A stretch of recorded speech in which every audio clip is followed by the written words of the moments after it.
And we're live! Yay! Hello, everyone, and welcome to this birthday celebration with friends because, there's friends. That's the most important thing in life. And we're all getting older.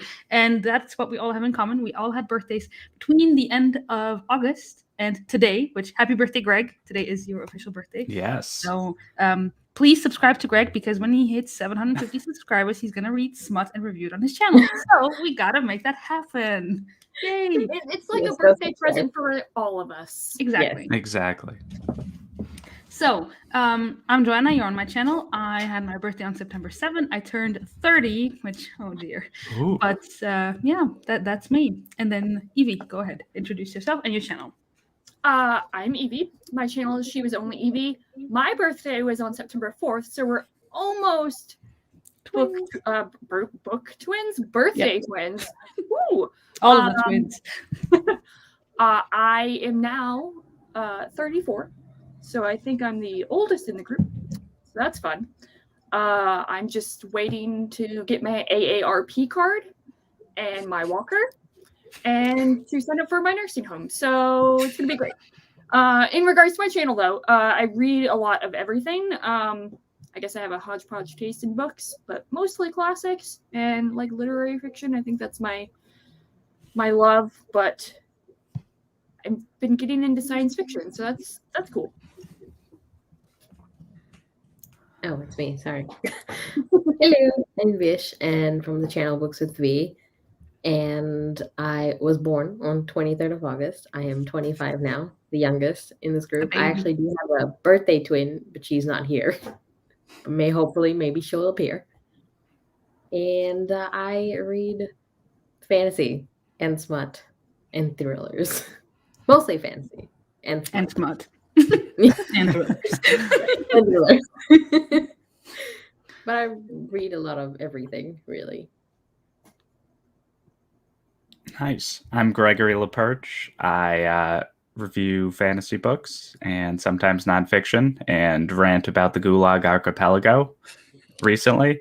And yeah, I just turned 29 today. So yeah, I will allow you, Joanna and Evie, to pretend you're 25. I'm the head of the coalition of 29-year-olds now, so you guys are welcome to say you're 29 for as long as you wish. Fifth anniversary of 29th birthday. There you go. Yeah. There we go. Yeah, that's a good one. I had one of my coworkers say he stopped counting at 29. She's like, I'm 29, forever 29. Oh, and here's your birthday twin. Hello.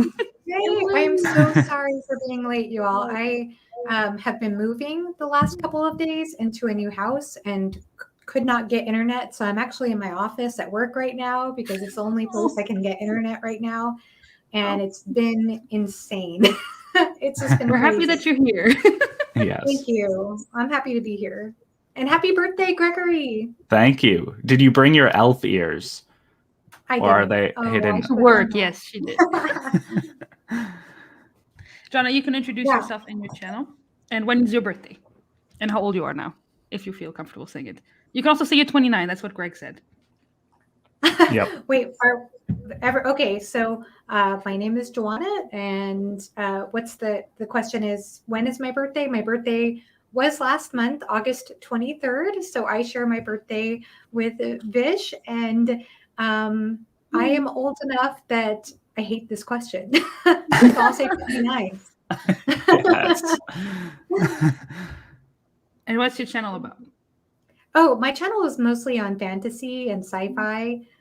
It's interesting because before I started BookTube, I was reading a lot of other genres, but ever since starting a channel, I don't know. I don't think it was just because I started a channel. I really feel like this year that's all I really wanted to read.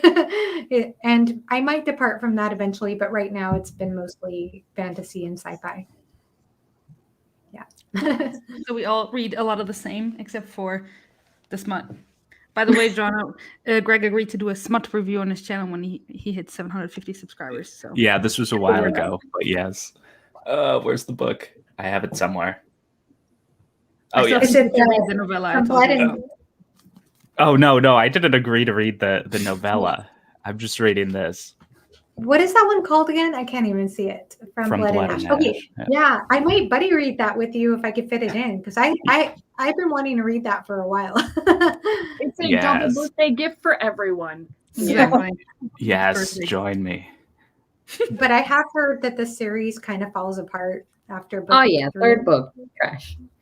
Even you say that. It makes me sad. I mean, the beginning and the end was really good, but the middle was not it. Nice.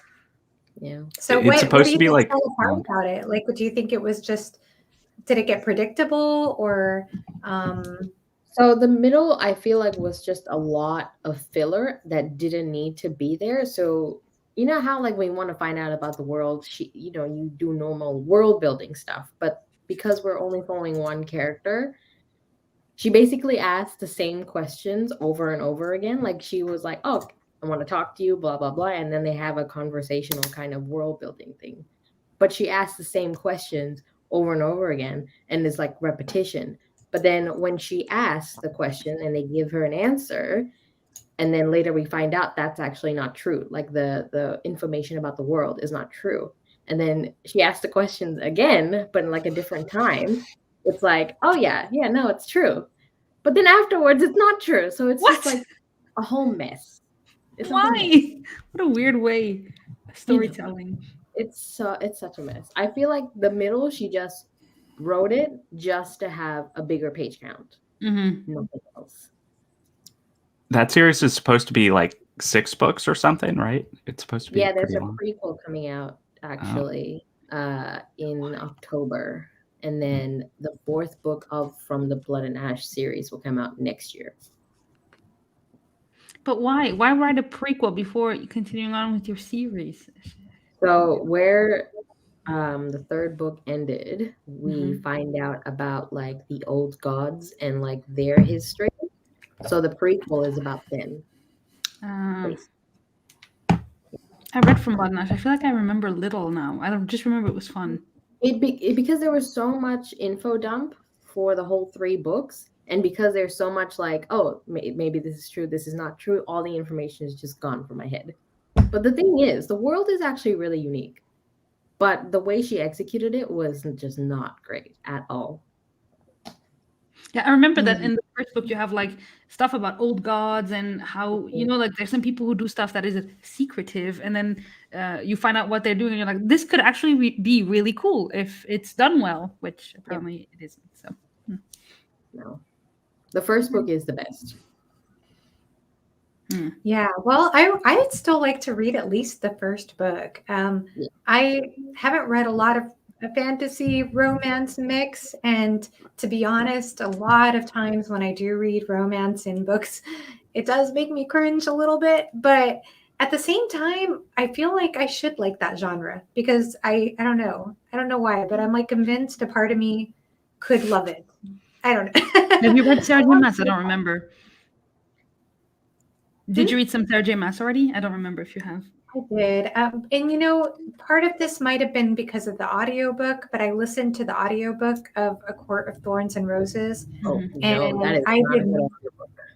Oh, okay, maybe that's why, because I was so bored. And also, the first book is not the best. Like, the second book is where it's at. That's okay. Yeah. And then I did read Crescent City, and I didn't care for that book, honestly. Yeah, I didn't like it. I thought it was, speaking of world building, I just thought her world building in that book, it seemed like a pretty cool setup. I really liked the beginning of the book and the sort of murder mystery sort of scenario that occurs. I thought that was pretty cool. But man, to me, it felt too convoluted. It was like there's this world, and there are werewolves, and there are fairies, and there are this paranormal creature and that paranormal creature, and then the main character really grated on me, and I didn't like the romance at all. I didn't like the fantasy slang in it, the alpha hole that was used. I was like a mock on all her books, because like everyone calls all her books like, they're all alphas, and then she mocks it in this one, which is a bit cringe. Definitely agree. I think it's because this is her first fantasy, like adult fantasy book. So I think she kind of just went all out on it. And I feel like the world building is so much better in Throne of Glass after the third book. Yeah, the that I agree with. The first two books, I felt like she didn't know where she wanted to go. And then the third book onwards, it's a whole completely different ballgame. And that world building is much, much better than Crescent City. Crescent City, yeah, I definitely agree. There's a lot of like info dump, definitely in the beginning. And it's just interesting because I think maybe what she was trying to do was, I think people get in their heads certain concepts that of what delineates young adult from adult fantasy fiction. And maybe it seemed to me that maybe in Sarah J. Maas's mind, an adult fantasy would mean more complex world building, but it didn't necessarily work out in her favor, in my opinion. Like, more complicated doesn't necessarily make something more adult, in my opinion. And I just didn't think it was executed very well. Yeah. I'm interested to see what she does with the second book, really, because the way the first book ended, I don't really know where it would go from there. Yes, exactly. Yeah, so I'm curious to see where it would go from there. But the way Sarah J. Maas does her books, she kind of does like a whole 180 on the plot and then goes in a different direction. She does that a lot. So also with love interest, she always does that. Yeah. You have one love interest, you're like, oh, I like him, fine. And then next book, you're like, well, okay. And how do we know he goes? I'm very scared. I don't know too. what's going to happen. But I'm excited to find out. Yeah. Y'all, I'm going to log out really quickly and log back in because for some reason my images on the screen are flickering and I don't know why. So in your office. No, do it. No problem. Yeah, I'll be right back. I'll come right back. Did you guys want to go through the birthday book tag questions or just keep on chatting about books in general? Sure. I mean, we can do both. Why not both? Why not both? Anyway, I know that if we hit the first question, I'm sure we'll go on a tangent in between questions. Exactly. Anyway. So I fell asleep last night with my hair being wet, and so now my curls are all weird. Whatever. Okay, I'll throw out the first question, and it's Birthday Cake, a book with a plot that seems cliche, but you adored anyway. And I feel like this is such a good transition from what we were talking about right now, because for me, that's definitely Sarah J. Maas. And I know she's very controversial and whatever, but especially the Throne of Glass series after the third book. I agree. Like with that, in the beginning, you can be like, "Oh, this is so cliche. She's an assassin and blah blah blah, and she's competing to be the king's assassin." But then it becomes so much more, and I still love so those much books. more. It's such a weird thing to think about, like how much it's changed. Oh yeah, from book one to book. I still haven't read the last two, so you're kidding. I want to reread the whole series next year, so. I am rereading it now. I just finished Empire of Sun in June, so that I can finally finish it out. Nice. Or Greg or anyone. Oh, you have one. You're ready. I'm ready. Go for it. All right. Orconomics. So this is a satire fantasy book, and it's very funny.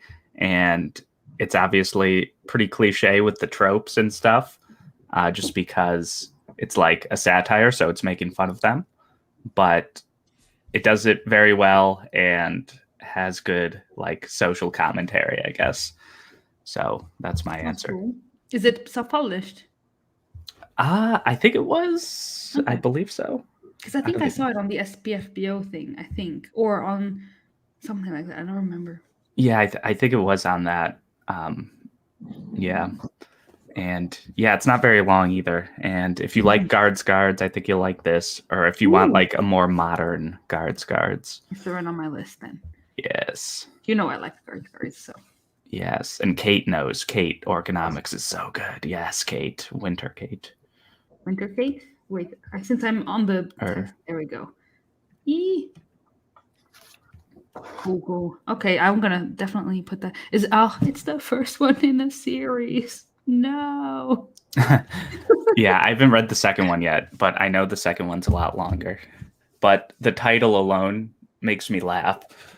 for the second one. Oh, gee, that is long.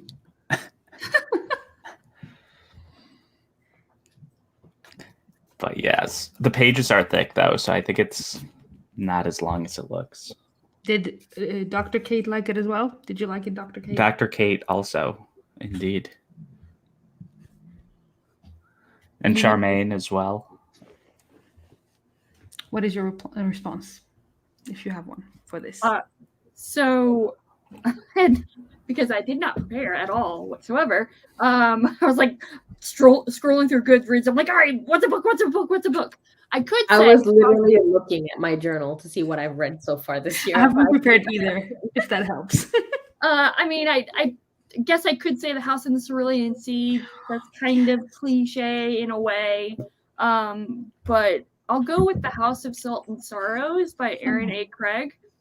I feel like not a lot of I feel like people refer to it as a little bit cliche, but I really enjoyed it.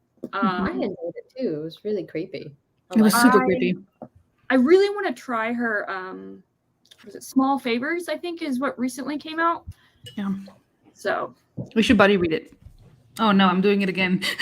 We should buddy read it. But we should.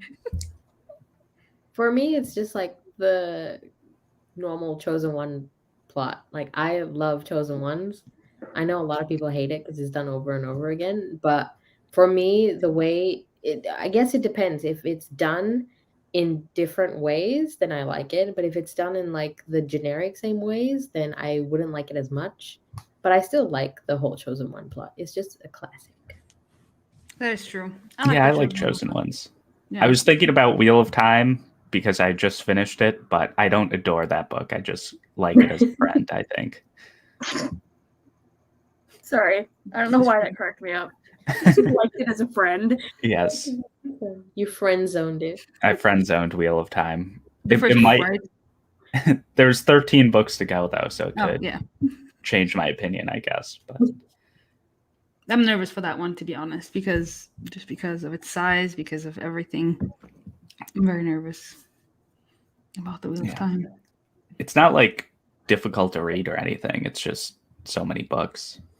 I will say, since we're talking about difficult to read and chosen ones, I could not bring up my new friend here, and I was super surprised about how easy to read it was. Like the writing style, I was so nervous. Like, this was written in 1965 or something like that. I was like, oh crap, this is going to be difficult to read, but it wasn't. So that was a good thing. A very good thing, and it also has a chosen one trope, which I just love as well. So. I have thoughts on that, but I will wait for the in 1.5 hours promo for the Dune live show in a couple hours. Yeah, on this channel, you can stay on because that's probably what's going to happen to us. So Joanna's still not back. I'll just pop into the next question and then we can ask her when she comes back. The next one is party guests. Your most anticipated release for this year, but there's not that many left, so you can pick one that already came out. But if you still have one that's coming out, feel free. Evie and I have the same answer, I think. I think Joanna, myself, and Greg have the same answer. Fall of Babel, right? Yep. Oh yeah, that's still coming out. Yeah, Fall of Babel for sure. Can anyone guess what mine is? It's coming out. City 2 coming out this year? No, next year. Oh, okay. Hello, Alan. Thank you. And thank you, Alan. What is your anticipated? Jade Legacy. Oh yeah. Oh yeah. I pre-ordered that. Right. I haven't read Jade War yet, but I have pre-ordered it. I thought that just came out this week or something. No, it's coming out in 30th of November. Trust me, I would know it if it came out. Oh, okay. I'm like one of the very few people who is not a fan of Jade War, the first book anyway. Wait, no, Jade City. Yeah. Okay. I'm one of the very few people who wasn't a big fan of that book. So that's fair. I love these reactions. Jade Legacy. Jade Legacy. They know. They know you better than I do, Fish, I think. It's because I pestered them into reading Jade War. Yeah. Alan hasn't done it yet. I need to read Jade War. Do it. I think I'm waiting now so that I can finish him because I like Jade City. It just read a bit slower for me, but the characters were so good. I've always told everyone Jade War is Jade City on crack. Okay. So it's like a level higher than Jade City with the drama, with the characters and the plot. It's just so good. It is one of those books that I have not been able to stop thinking about since I read it. Oh, yeah, me too. And Erin from Booked and Busy, she read Jade Legacy and she told me it was Jade Warren crack. I was like, how can it be even more than Jade Warren? Because the other one was already the first one on crack. Yeah, So. I know. That's I'm so cool. Excited, Kate. That's exciting. Yeah, I know Yeah. a lot of people are love the sequel, so that's really promising if the third one's even better. I'm very excited. I'm so glad because it's the conclusion. Yeah. So I'm excited. Yeah, I think from everyone I've heard about, they like the second one more Mhm. than Jade City. It's because the politics grows from just the city that they're in. It goes to the other countries that were You could see mentioned that from the end of the first first one, yeah. That's like the part I was so excited about when we got the ending of that first one. I was like, yay! That is I so know. cool. In the chat, you can also put your most anticipated book race. You can answer the questions at the same time as us. And then this is, by the way, Joanna, you were out, so I'm going to put the first question back on, and then you can answer both first and second questions. Oh, okay. It's the birthday book tag questions that I had prepared. Oh, But great. no one knew, and I hadn't prepared them so that we would all just come up with answers on the spot. Perfect. Yeah. So this was the first question that you missed, a book that with a plot that seems cliche, but you adore anyway. A plot that seems cliche, but I adored anyway. Wow, I don't know. What are some books I love? That's literally what I we mean, did. is Way of Kings, would you say the plot is kind of cliche? Because it does follow some standard tropes, and I did really enjoy my time reading that. It's a Sanderson answer, so I will accept it. I mean, I don't know. I think Sanderson's plots are excellent, but that particular book, like when I think about kind of the way one thing leads to the next, it seems to follow. I hate the word cliche. I mean, it follows kind of like, I don't know. Because in fantasy, it's like you expect things to sort of turn out a certain way and certain people to remain, I don't know. So I feel like it kind of worked out. Like the characters were consistent. I'll say that. And some of the tropes you see at the end, which I won't give away because I kind of think it's a little bit of a spoiler, are things that you see in fantasy. So, so I guess that's why I would say maybe Way of Kings. I mean, I guess. Oh yeah, I would say 100% he's a chosen one. But I do feel like all the Radiants and all that, all the people there that are main characters could be considered chosen ones. I guess. And I mean, I love Lord of the Rings, and I guess you could say in some ways that's a cliche sort of plot because you have your good versus evil trope. You have all the tropes that we know in fantasy executed. It almost. It's like it invented the tropes. I know. I mean, there's maybe one kind of subversion I can think of in the last book, but otherwise it's still. I mean, you probably know the story though because you've seen the movies, yeah. Yes. So definitely worth reading though, for sure. Yeah, I read them for the first time last year, and I love them. So good. And everyone kept on talking about the Scouring of the Shire, and I was like, now I know. Yeah. It's still worth it to read it though. I could definitely reread that several times, I'm sure. Yeah, for sure. Okay, this was the question we were on when you arrived. So that was anticipated book release for the rest of the year. Yeah, I feel like I'm so different than everybody else because I feel like kind of an outsider because I'm not somebody who gets ahead on the most, like all of the book releases. I love those videos. I love it when other people on other channels talk about all of the anticipated releases for this month. It's fun to see what's coming out and the wonderful diversity we're seeing in fantasy right now. But as for me, I guess like the only one I can think of, I'm happy for all the Abercrombie fans with the last book in the Age of Madness trilogy coming out. That's exciting, but I'm way behind. So I'm not going to get that. Probably next year sometime, maybe. And so the other book that I did just read a book that was released this year though, and it's called She Dreams in Blood. It's the second book in the Obsidian Path series, which is a grimdark, self-published fantasy series by Michael R. Fletcher. And it's very dark and interesting. I filmed a review. I'm hoping to get out soon, but we'll see. tricky without internet. Oh, Blackstone Heart is the first one. I've seen that cover in a lot of places. Yes, Mhm. yes. If you don't know, so Blackstone Heart, it's told in first person, and you follow this man who is buried under the ground, and he digs his way out, and he doesn't know who he was, where he's from, anything. He doesn't have any memories. So that's a type of trope, and I don't remember what it's called. Anyone knows, please shout it out in the Amnesiac comments. or whatever. Maybe. Yeah, I think there's another word for it though too, but yeah, he basically has amnesia, and it's a kind of has like the supernatural. I think of it as a supernatural element because he finds these fragments of his black stone heart, which are shattered everywhere throughout this world, and every time he merges with one of those shards of his black stone heart, he recovers a memory. So he's slowly, little by little, unveiling the mystery of who he was. And yeah, and and I have to admit, I do have a review of this, a spoiler-free review. There is kind of a switch in motivation that occurs, like in the second half of the book, that I wasn't crazy about, but I still thought it touched on some really interesting ideas regarding memory that got me excited enough to continue. And then the sequel, there were some things I was a little picky about. You know, you have to keep in mind though, this is a self-published work though too. But there were so many interesting ideas again, and the ending completely caught me off guard. I was so shocked that I just have to continue on now. Now I'm like, get that third book out now. But yeah, it won't be for everyone because it's extremely dark in tone. We're dealing with, yeah, it's bloody and gross and dark. But it's interesting. It's out there. It's wild. It's a wild ride. And it's fast paced. Most of you, the prose is extremely accessible.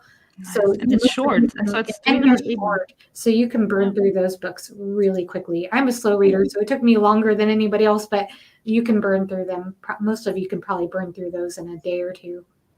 Cool. That sounds awesome. I've added it to my list. Really cool. All right. Next question, and I want to go first because I feel like multiple of us could have the same question, the same answer, but I won't go first. I'll let you guys go first. Birthday presents, a book that surprised you with how much you loved it. So I'm actually going to say my most recent read, which was Hyperion by Yes! Baldwin. You finished it. Your answer? No, but you finished it. Okay, I was gonna say, I didn't expect to like it as much as I did, and even though people kept telling me read it, it has John Keats references, and I can't say anything because it will spoil stuff. But there are more than John Keats references, and I really really enjoyed it, even just on its own. I really really liked the story. And I'm very, very excited to see how the arc plays out with the fall of Hyperion. So, Hyperion is a book I read a few years ago because one of my best friends in real life, and we work together, and he always tries to get me to read sci-fi. So he's like, you can pick. Either we pick Hyperion first or Dune. And I was like, okay, let's go with Hyperion. And I loved it. There's still some stories. I don't know if you guys have all read it, but there's some stories in that, because the first book is basically like almost like 7 short stories. And the first one, the one with the priest, I think about it all the time, and it's like, it's so good. It's so good. Okay, I think it's like a 3-way tie for me of favorite stories of the poet, the scholar, and the detective. So, wait, which one is the one with the see you later alligator? That is the scholar. Yeah, the scholar. Scholar, right? Yeah, that one. That one and the poet are my favorite. The priest, yeah, those two are my favorite. Yeah, so good. Yes. Yeah, exactly. You have like all the genres in one book. It's so good. I want to read the book so badly. I know I'm going to love it, and I own it now. I got it for my birthday from Sharon Dwyer. I'm so excited to get to it. I just can't do it right now, but I will get to it eventually. Me too. I got it for my birthday as well from Kate. Nice. Yeah, I really want to read it.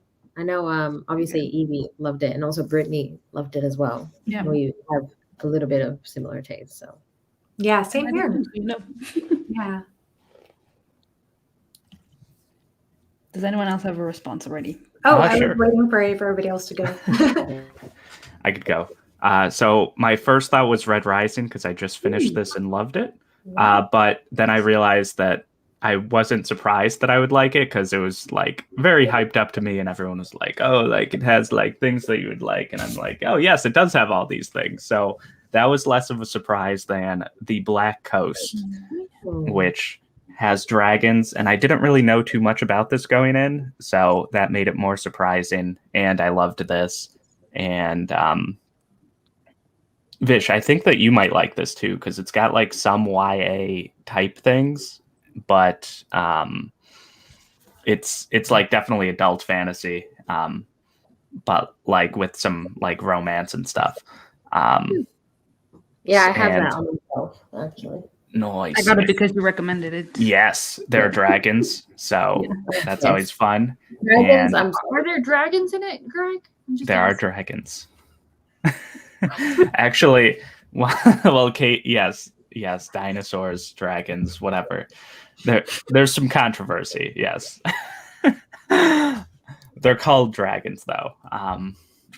And yeah, I just love it. It's very fast paced too, even though it's long. Cool. And the second one is up, so yes, I've got to read it. Man, I am really struggling to come up with an answer to this question. Maybe I have your answer in my head. Oh, what is it? It's probably the same as mine. It's Piranesi for me. Oh yeah. And well, I know you have the I same. was thinking of that because that did.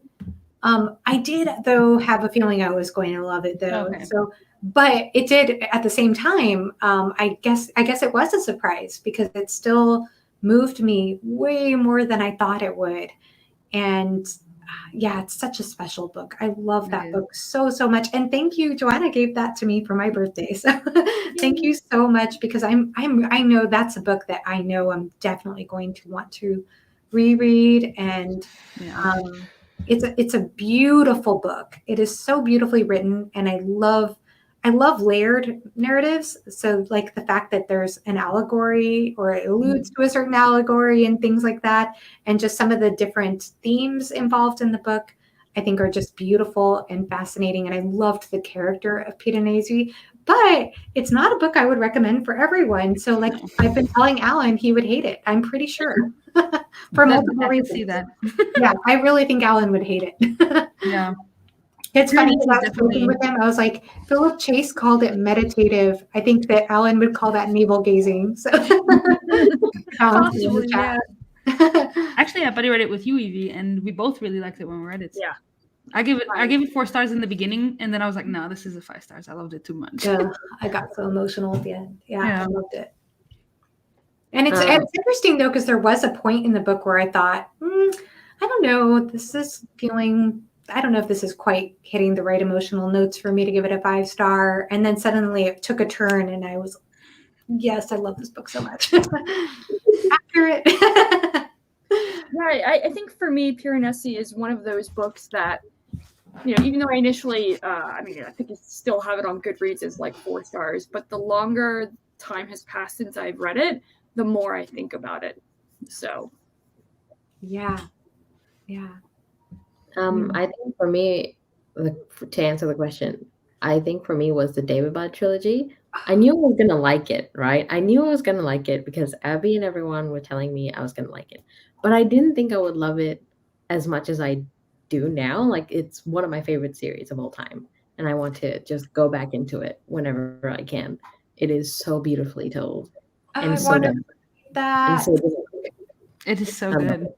It's so good. I did not expect to love it as much.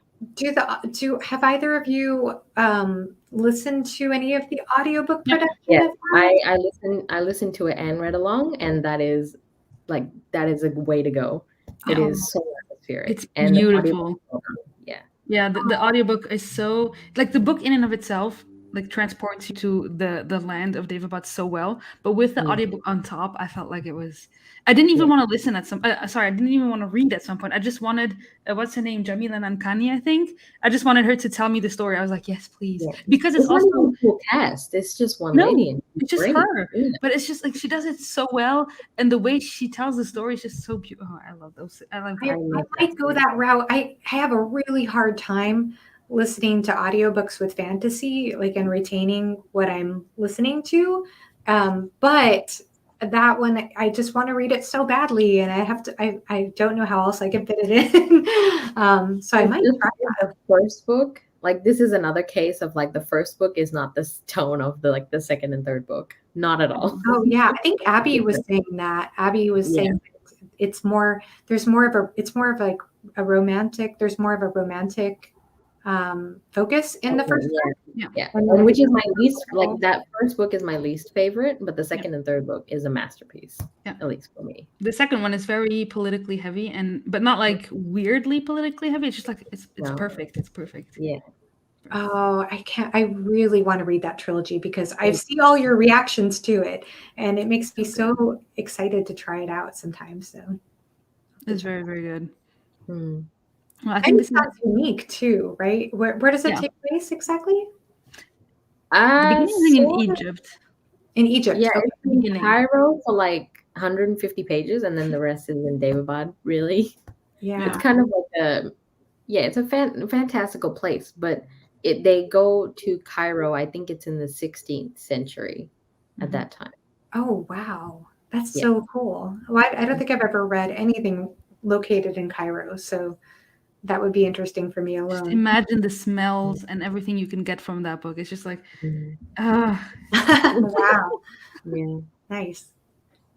I feel like this is very appropriate. The next question is "Happy Birthday Song," a book that certainly deserved all the hype it got.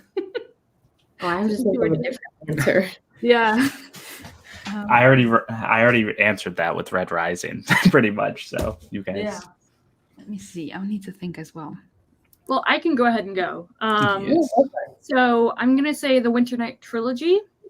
I know that the first book can be a little bit iffy for some people just because it's slower, but I feel like at least a lot of people that I've seen and heard love the trilogy, and when I read it, I'm like, yes, I definitely see why.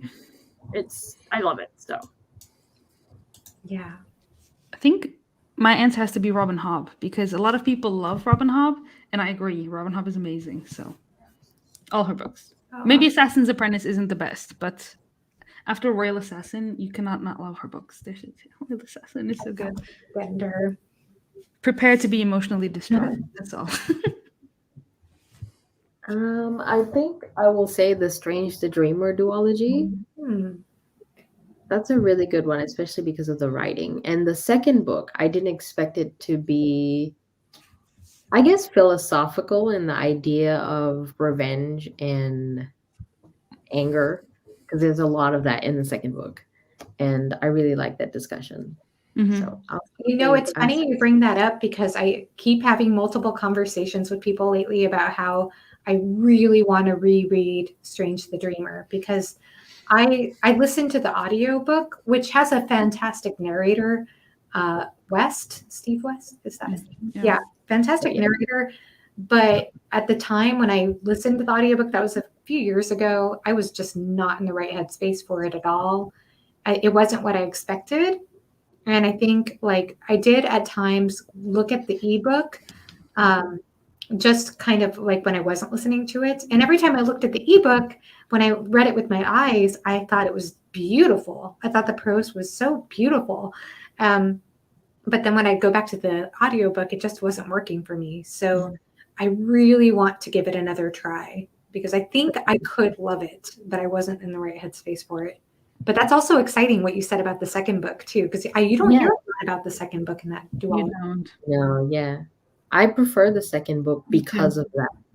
Yeah. Me too. The second book, because I didn't know where she was going to go with it. And then we accidentally buddy read it in June, you and I, Vish. And then we're like, oh, this is so good. This is so different. And this is so awesome. But yeah, it is a bit darker in the sense the grief and the anger and revenge gets explored on a level that it's very profound. And you are in the head of these characters that feel all those emotions. And it can be a bit like on your emotions if you're not feeling the best. But it's very good. Yeah.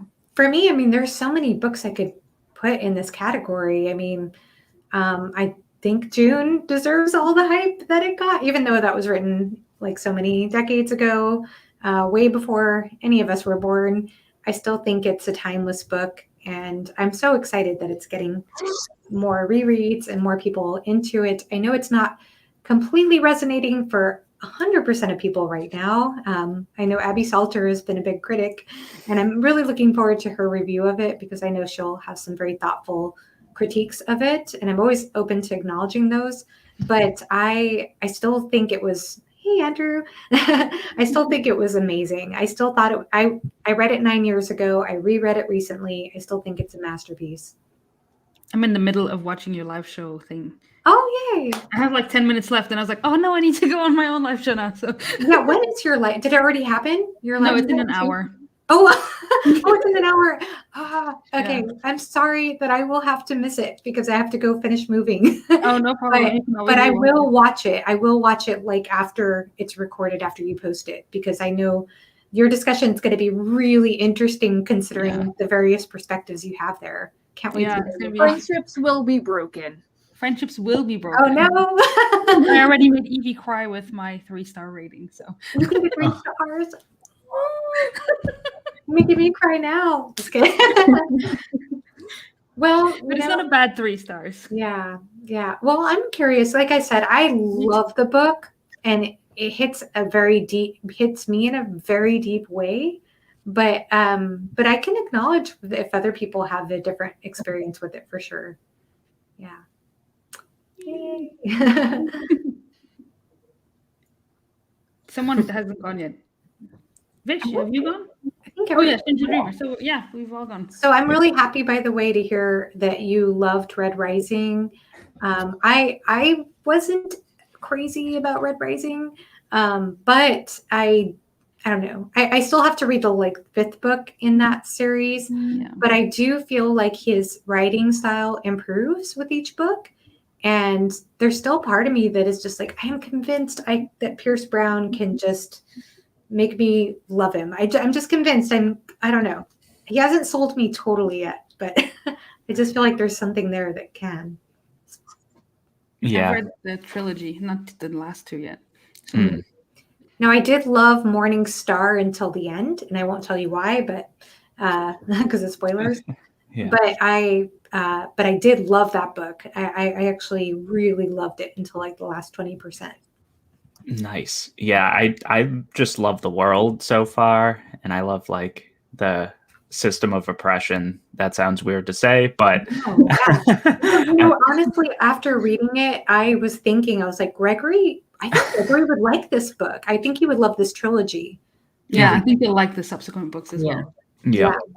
Yep. Everyone's telling me to keep going, so You need to. I've got My to do husband, it. he's the one who got me to read these. So my husband doesn't read at all, Mhm. except for Red Rising. He loves Red Rising, and he likes the Reckoners trilogy by Brandon Sanderson, Steelheart. That randomly he likes those, but he loves Red Rising. And then we were on vacation recently, and he's like, "I'm gonna reread Red Rising," and he read it in 2 days. And then every time I was like, "Do you want to go swim? Do you want to go to the beach?" Shh, I'm reading. Shh, I'm reading. I'm like, "You're a hypocrite. You're always interrupting me when I'm reading." But he loved it, and then he would stop me in my reading to just read passages of Red Rising to me. Like, There's some good passages. let me remind you. Yeah, there are some good passages. I think like I said, I think he has some promise as a writer. Oh, Golden Sun is, you know what? This is another area, man, Golden Sun. I actually kind of want to reread Golden Sun because I feel like I wasn't quite in the right headspace when I read it. But it was, I think, I don't know. I still think that it's one of those series that I struggled with for a lot of things, little details. And at the same time as I struggled through it, I would still recommend it to people. Like I would still think this person would love this series because like Gregory, that totally makes sense to me. I could definitely see you formulating all types of great conspiracy theories. Oh, yes.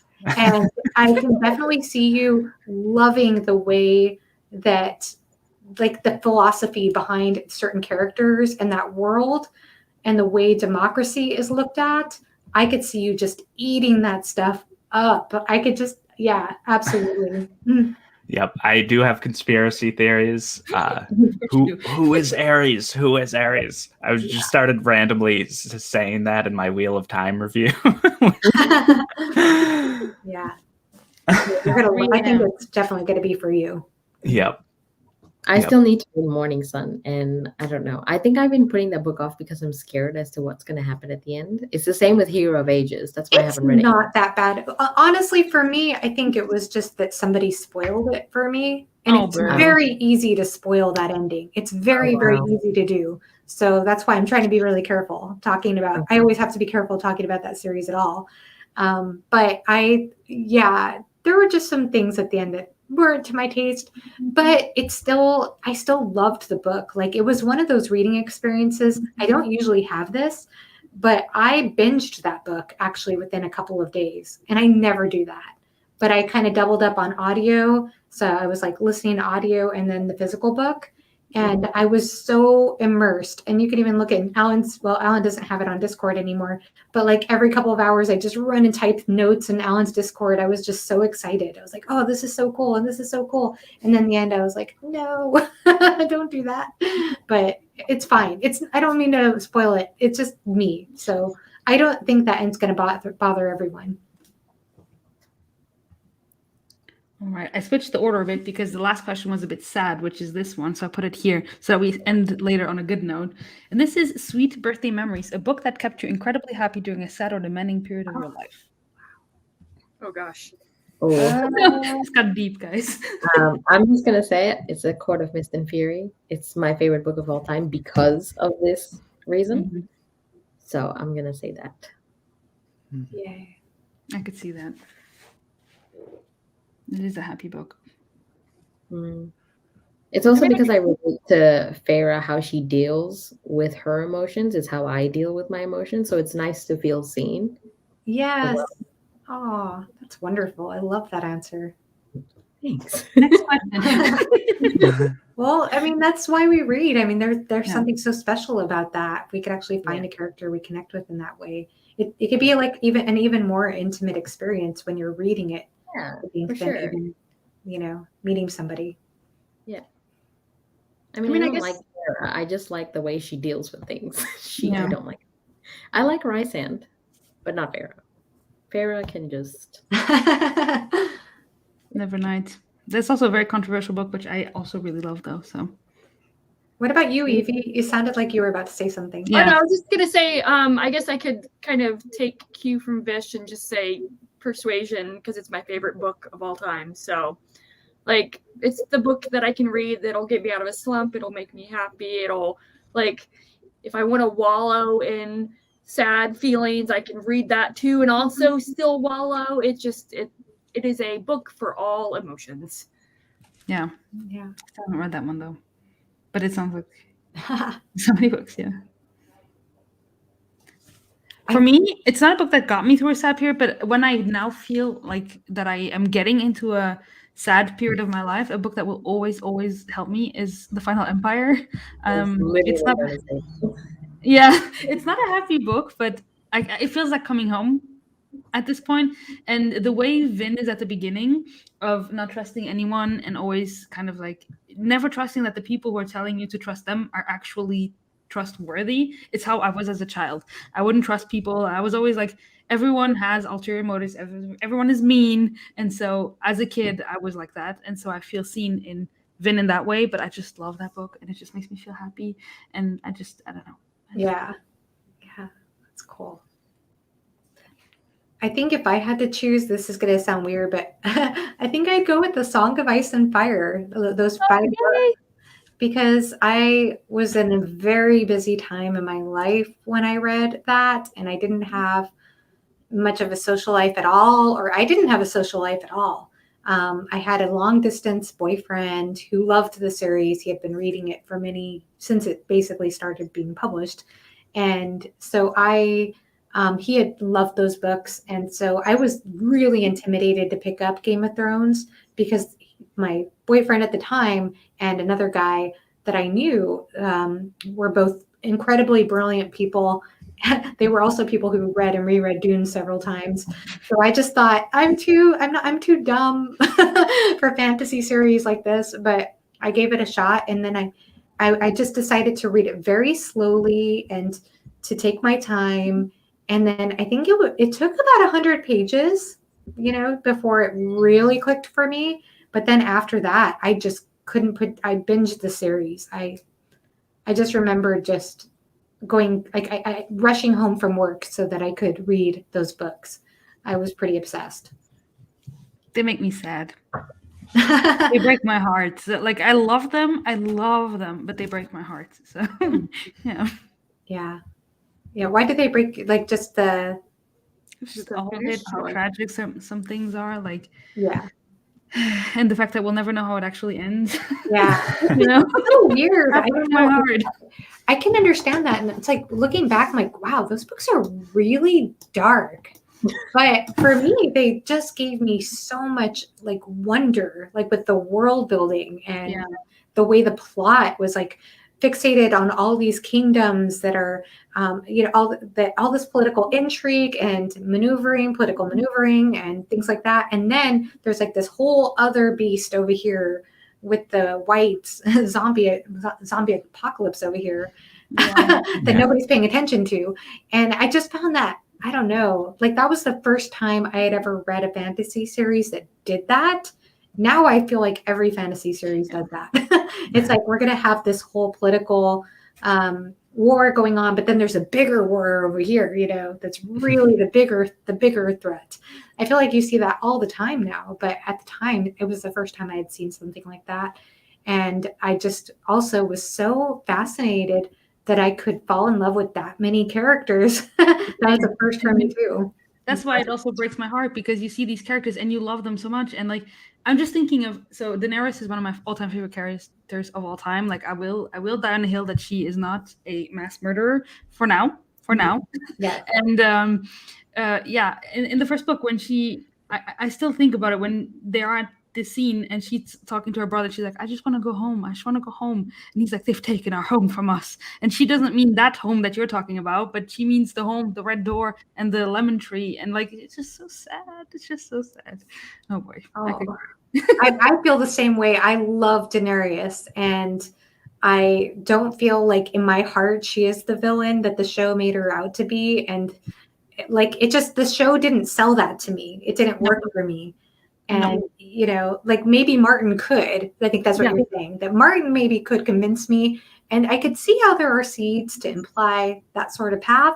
But yeah, I'm with you 100%. I loved Daenerys so much when I was reading that series. I agree with this. Man, we should do a Song of Ice and Fire live show at some point, Joanna. Yes, love to. I need to reread those books so badly. Yeah, I need to reread them. I think I'll say I'll definitely pick Song of the Ice and Fire to read more than Dune or Wheel of Time, because obviously I watched the show and I know these characters and I love them. So I want to see how they actually were originally. I think a lot of people, and I can understand because I've always said this, I have to read the book first, because if I watch the adaptation, I won't read the book. And it broke my heart, honestly, when Game of Thrones, the show, was released. And I had so many friends who loved the show and never bothered to pick up the books and knew they never would because of the show. And that just tore at me. Yeah. But I will say this. I think even though I can understand the perspective of not picking up a book after you see a show, I think, and I'm happy to hear you're still interested in picking up those books because you saw the show. I think it can be better to pick up the books sometimes after you. I'm sorry. I'll be right back. No problem. But I did that too. I did pick up the books after. Because I want to see the differences, because I know, Joanna, you always tell me, like, with Daenerys, that's not how she originally ends up with the show. So I want to see how she actually ends up. Obviously, we don't know, but exactly. I can tell you where she ends up. The other thing too is that show adaptations, rightfully so, and I'm not saying this is a bad thing at all, but rightfully so, they're going to make changes. Exactly. And the problem I have is if I watch an adaptation after I read a book, it alters my memories of the book. Same. That happened to me with Harry Potter. I read that series. I read some of those books more than once. And then I saw all the movies a few times, I think, or most of the movies anyway. And then later on, one day I was traveling with my sister and she was listening to a Harry Potter audiobook. And suddenly, it was like the first book, The Sorcerer's Stone, and I was in shock. Just how much I had forgotten because the movie had erased it from my memory, just totally erased it. Yeah. Yeah. Well, I will say on that note, Children of Dune. That's how I feel with Children of Dune. So I watched the mini series that was on Sci-Fi back when it was actual sci-fi, not the sci-sy-fy. Anyways, so now in my memories, like I'm conflating the mini series with the book, and I'm like, I don't know actually what was actually in the book. So yeah, it's crazy the way that happens. And Abby said that she got into the books after starting the show. I did too. And I'm sure there's a lot of people who did. I'm sure that Martin's sales shot up because of the show, but I still think a lot of people, it was the opposite. It had the opposite effect. Yeah. It definitely got more people into it, I think, probably just because how like loved the show was. Yeah. Or for a while, at least. Yeah. Let's say that. I know unpopular opinion, but actually, like, I didn't hate the last season. No, it's so funny you say that. Like, I just saw a live show recently. I think it was on Jimmy's live show with Alan. I could be wrong about that. Where people were saying that they feel like that. Yes, that's what it was. It was with Alan because Alan did that video about how, what did he say in that video about like the masses of opinions that will sort of swarm over your opinion, and then you can't really have a differing opinion, something along those lines. I'm butchering what Alan said, but a lot of people were saying that just what you said. They're like, I'm scared to say this, but I actually liked the last season of the show.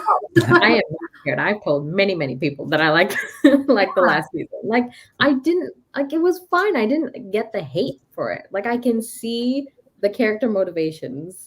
I just think it was a little rushed. It was rushed, yeah. Exactly. I definitely agree. They should have done 10 episodes instead of just 6 or 7. 100% agree. It was very rushed.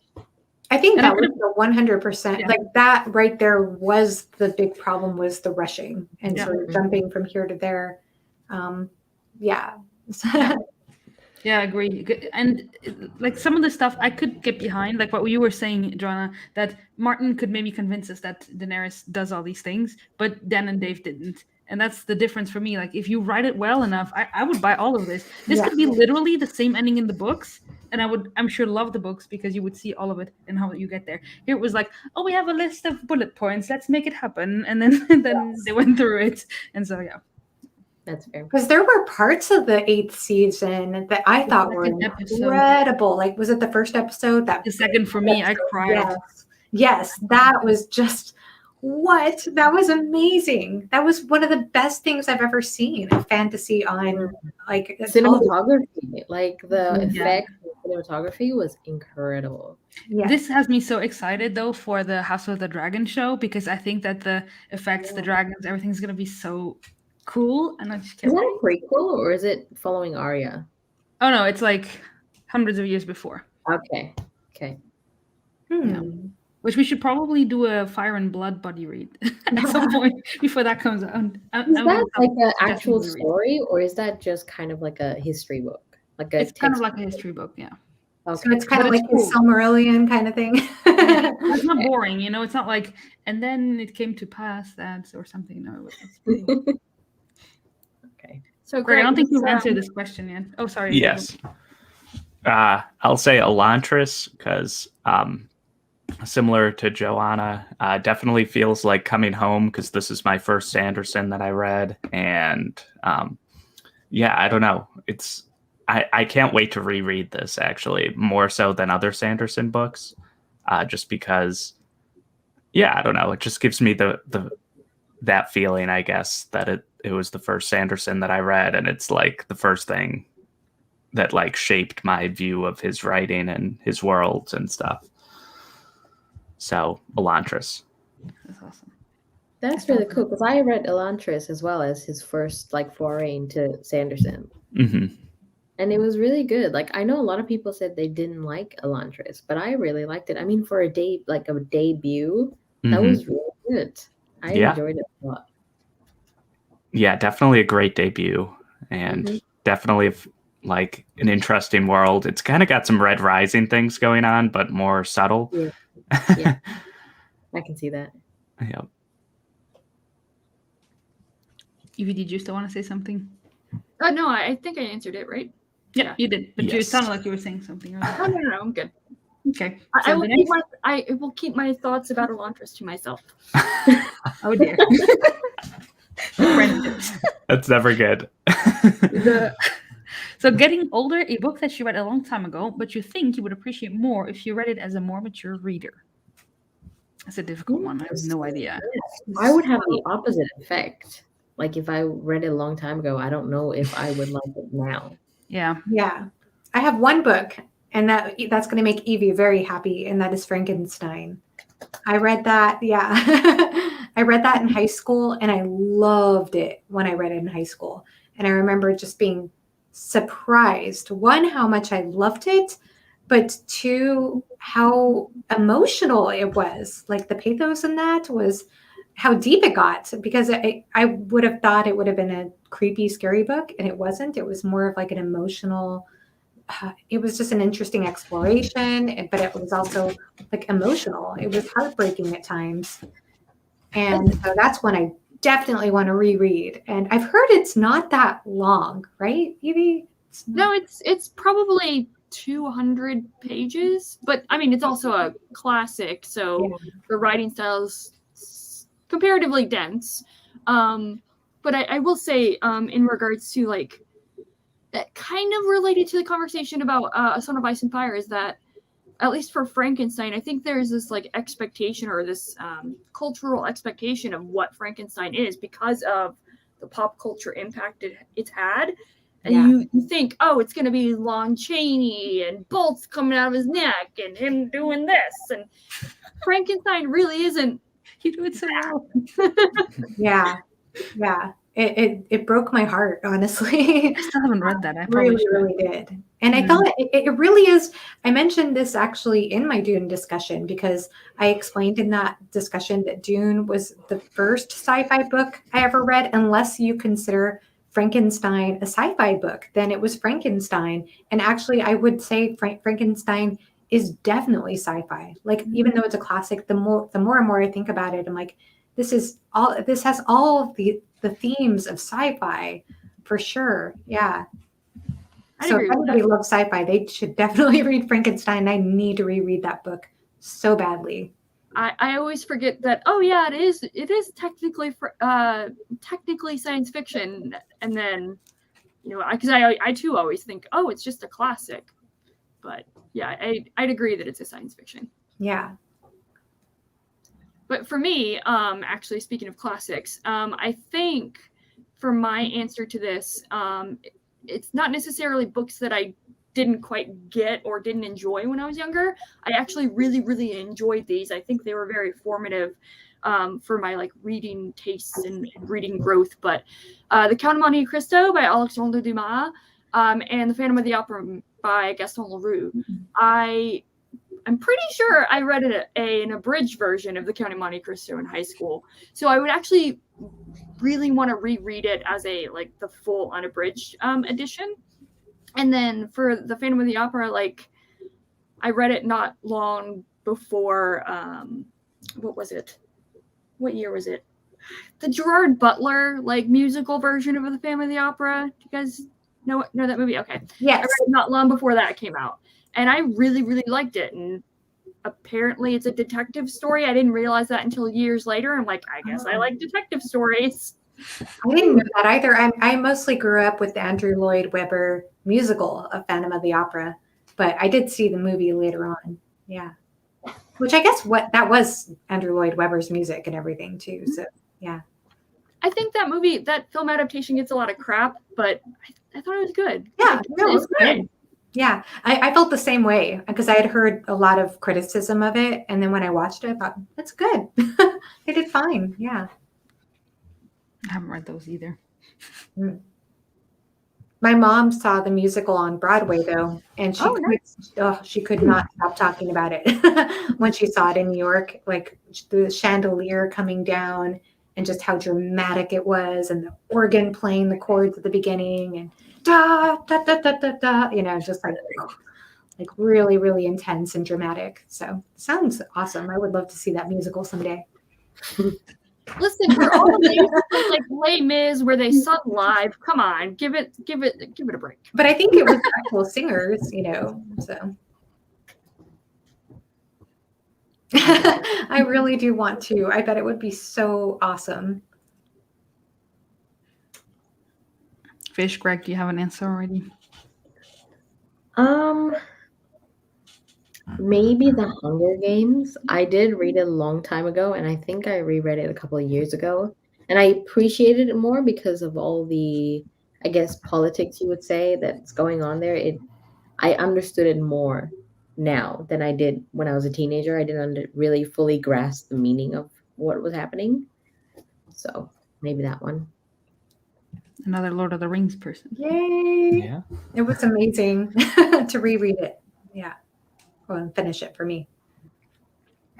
I don't have a good answer for this because when I was getting like more back into reading after college, I just like reread like Harry Potter and like the stuff I read as a kid, and I didn't read like too much as a kid, so there wasn't a whole lot that I hadn't reread as an adult.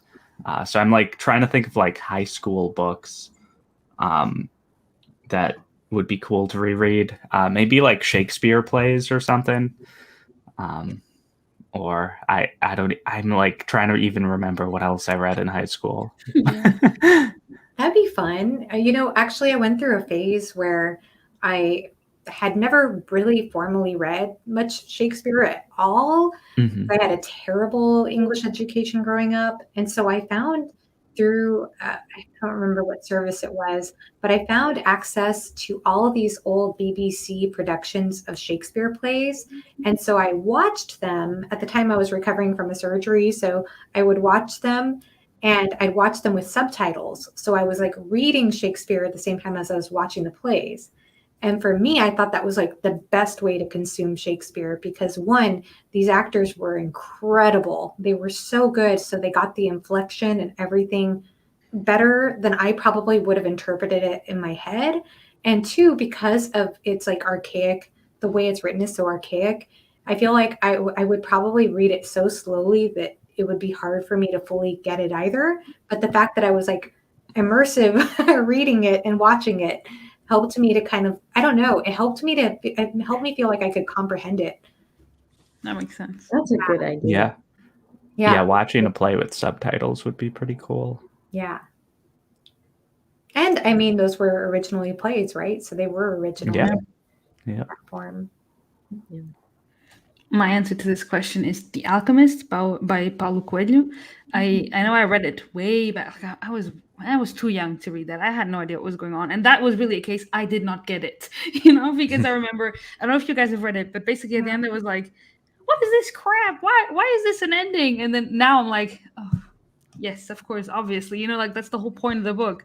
And I don't want to say it for those who haven't read it, but I know that if I read it now, I would appreciate it a lot more than I did back then. I read it a long time ago and I don't remember it, but I do remember my sister is the one who lent it to me. And she said, it's one of those books that you can read at any time in your life and you'll get something new and different out of it. So I believe that. Yeah.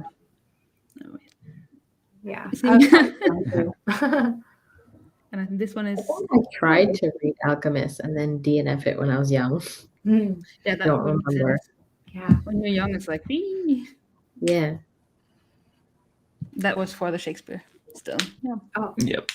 Well, they aren't meant to be read. What did she say? I'm sorry. No. Oh, sorry. Meant to be read. So it's, in my opinion, a lot harder to understand all of the humor and colloquialisms when you're just reading it. Yeah. For me, just watching it in the play form like that while reading it, I felt like I was able to grasp it so much more easily than I would have with my eyes alone. Speaking of Shakespeare, there's a new film coming out by Joel Cohen called The Tragedy of Macbeth, and it looks incredible. I don't know if anyone's seen the trailer, but definitely look it up if you like Coen Brothers stuff and or Shakespeare. Okay, cool. Ooh. On to the last question, which is Happy Music, a book with some very beautiful and truly memorable quotes. Oh. I love how really Evie bad. just like disappears. Yeah. Let me grab it. I'm really bad at quotes. Oh, dear. I'll go with my answer because I was just quickly scrolling through my Goodreads, and I'm going to pick something that there's a lot of answers. I mean, of course, you could pick A Song of Ice and Fire. You could pick Lord of the Rings. I'm going to pick the Long Press Quartet for this because not enough people have read it, and I've still only read the first 2 books. And already in those 2 books, there's so many beautiful quotes and so many moments that just like in your heart, you know, like it stabs you, and you're like, oh, the pain. It's beautiful. So Long Press Quartet. Kate, back me up in the comments. Yeah. Long Press Quartet is awesome. I love how people are just like V and Gregory are grabbing books. Yep. I'll just go for the one that's on my body. And that's always from Harry Potter. Oh, nice. That one makes We'll sense. go with that. Yeah. Greg, Okay. how many books did you pull? Yeah, I wanted All to the know what Senlin Gregory books. chose. Oh, Wow. And yeah, there are just so many good quotes in here. I I don't know what else to say. I don't even remember any of them right now, but yeah. I almost chose those. So, I figured you did. Yeah, and when you didn't, I was like, oh yeah, I could choose them. so I chose Giovanni's Room by James Baldwin. It is literally 159 pages, and I'm pretty sure I have a tab on at least every single page, if not multiple. I need to put that on my Goodreads, Evie. What is that? what is that? Giovanni's Room by James Baldwin. It is James Baldwin, and I still need to read more of his works. I have some more of his works, but I just haven't gotten around to it. But just from this alone, if this is indicative of his writing, I don't want to say he's economical with his words, but like he doesn't waste a single page, a single paragraph, a single line. Like everything is beautiful and has intention and meaning for the story itself. And I just think it's absolutely stunning. It has a 4.25 on Goodreads. Yeah, Rating. I just added it. I've got to read some James Baldwin as well. I mean, that's something to have a book that short that has that many tabs from Evie. You know it's good. So This one is also James Baldwin, says Kate, and it's also good. Invisible Man is amazing. So nice. Wait, I no, Invisible Man, that's I thought that was Ralph Ellison. Isn't that? Because he did Juneteenth or something. Unless I'm thinking of it. I might be wrong. I don't know. I'm probably wrong. If we're going by number of tabs, I should have picked Shock Doctrine because I didn't even like tab for some of these chapters, but I tabbed so much for this. Are they beautiful, Gregory? They're not really beautiful. They're just They're memorable. memorable. Yes. If we go by tabs, for me, it's The Final Empire. I think my book is like all tabs. Oh, wow. That's third class. Wow. That's amazing. I would get my Final Empire, but it's downstairs. It's so tabbed. Oh. So Oh. here's my Senlin books, Ooh. Greg. These are all the Yeah. tabs. That is so many tabs. I That's should have what my tabbed books mine. look like when I tab them up. It's ridiculous. Yeah. But I always go through and untab them. I go through them and I like review what the tab was, and I try my best to see if I can take away the tab, which is hard. It's not too many though, but this is Hot King. This is not a Nice. lot, but that's Hot I've King. All right, I gotten- just know my favorite quote. Can I just tell you guys? Yeah. Sure.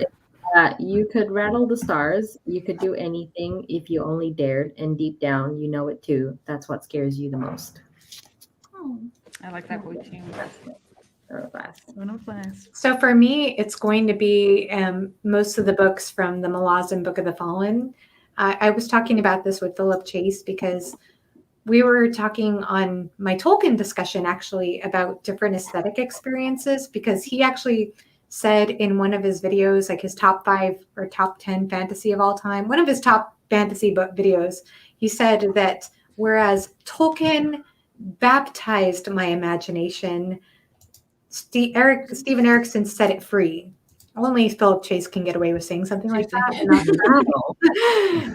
and sound still eloquent. And yeah, but anyway, it's interesting because I've studied aesthetics before, and so like there's this concept according to Immanuel Kant called the sublime, and there's a concept called beauty. And with beauty, the way he describes it is something that binds you that you look at a beautiful flower and you just kind of go in towards it. Like you see the symmetry of the petals and the way that the colors are just like harmonizing with each other.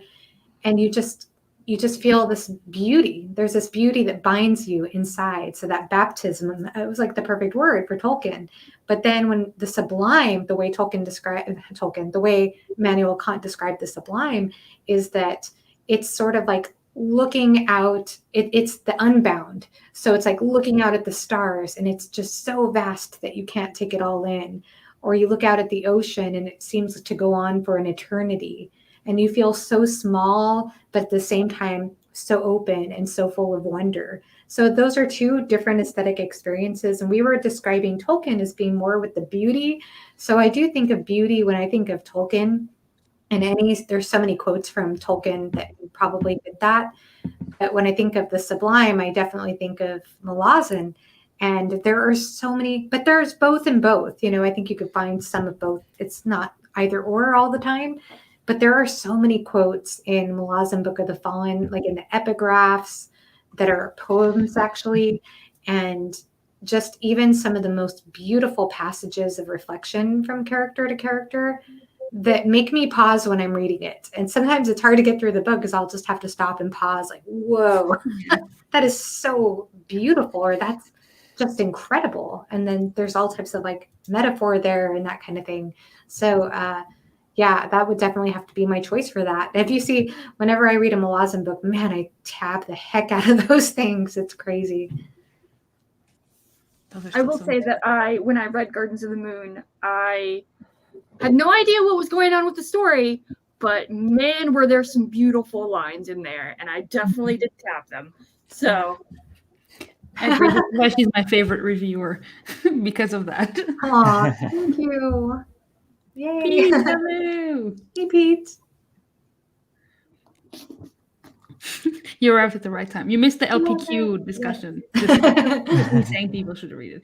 Yeah, I definitely need to read LPQ. I know I'm going to love it based on your reaction, Joanna, and everybody's. And I know I'm going to love Senlin based on what Evie and Gregory are saying too. And Agreed.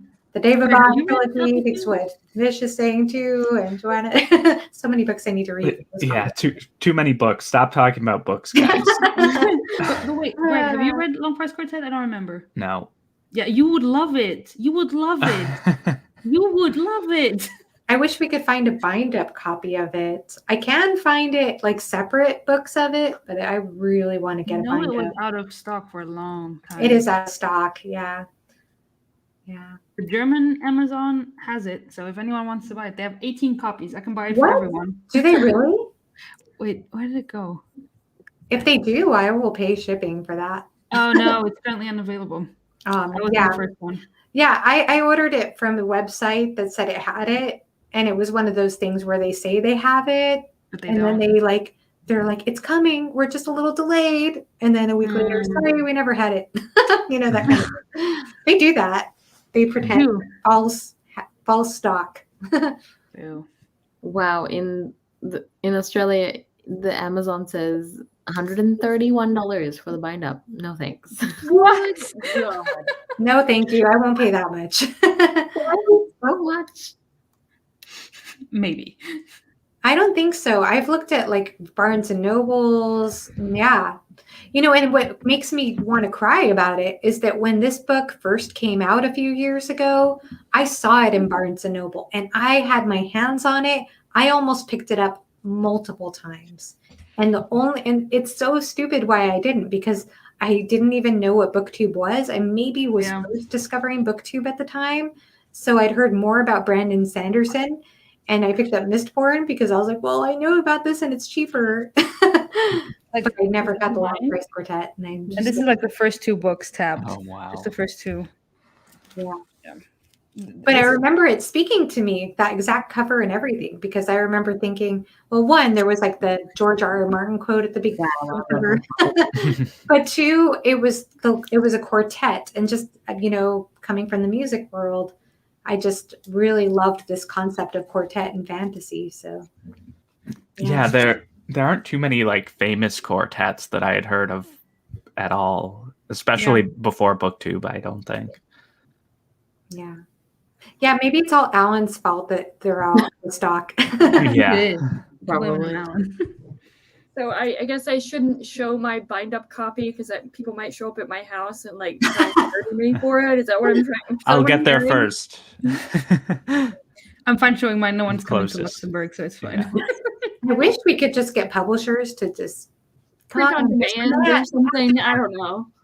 Yeah, it's 100% Alan's fault. Just like with the Winnowing Flame trilogy, it's 100% Elle's fault that for a while there was nothing, like the books were not available anymore.